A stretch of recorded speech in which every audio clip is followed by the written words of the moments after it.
Hi మామ, my baby DNA. Atharva గారు, నిమిషా సజయన్ గారు లీడ్ రోల్స్లో, నెల్సన్ వెంకటేష్ గారి డైరెక్షన్లో తమిళ్లో లాస్ట్ మంత్ రిలీజ్ అయ్యి మంచి హిట్ అయిన ఈ మూవీ తెలుగులో సురేష్ కొండరెడ్డి గారు నిన్నే థియేటర్స్లో రిలీజ్ చేశారు. ఈ మూవీ ఎలా ఉందో తెలుసుకునే ముందు ఒక మాట చెప్పాలనుకుంటున్నాం మామ. సురేష్ కొండరెడ్డి గారు ఇప్పుడంటే ట్రోల్ మెటీరియల్ అయిపోయారు, కానీ ఒక టైంలో ఈయన ఒక డబ్బింగ్ సినిమాని ఆడియన్స్ ముందుకు తీసుకొస్తున్నారంటే బ్లైండ్గా జనాలు థియేటర్లకు వెళ్ళిపోయేవారు.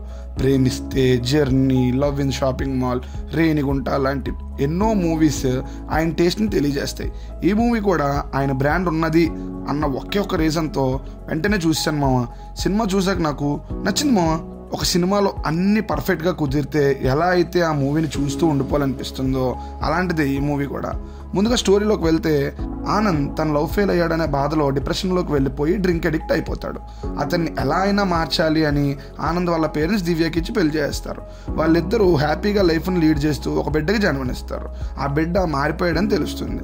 తర్వాత ఏం జరిగింది అన్నదే remaining story. Plus points, minus పాయింట్స్గా విడదీస్తే ప్లస్ పాయింట్స్ చాలా ఎక్కువ ఉన్నాయి కాబట్టి ఈ సినిమాని మంచి సినిమా అని చెప్పొచ్చు.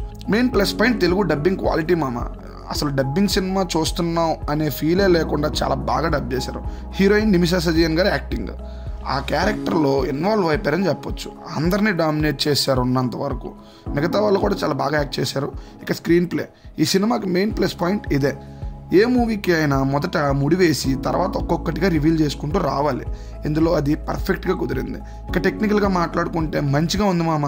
కెమెరా వర్క్, మ్యూజిక్, ఎడిటింగ్ అన్నీ పర్ఫెక్ట్గా ఉన్నాయి.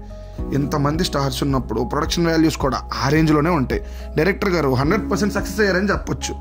మెయిన్ మైనస్ విషయానికి వస్తే, స్టోరీలోకి వెళ్ళటానికి వాళ్ళు తీసుకున్న టైం.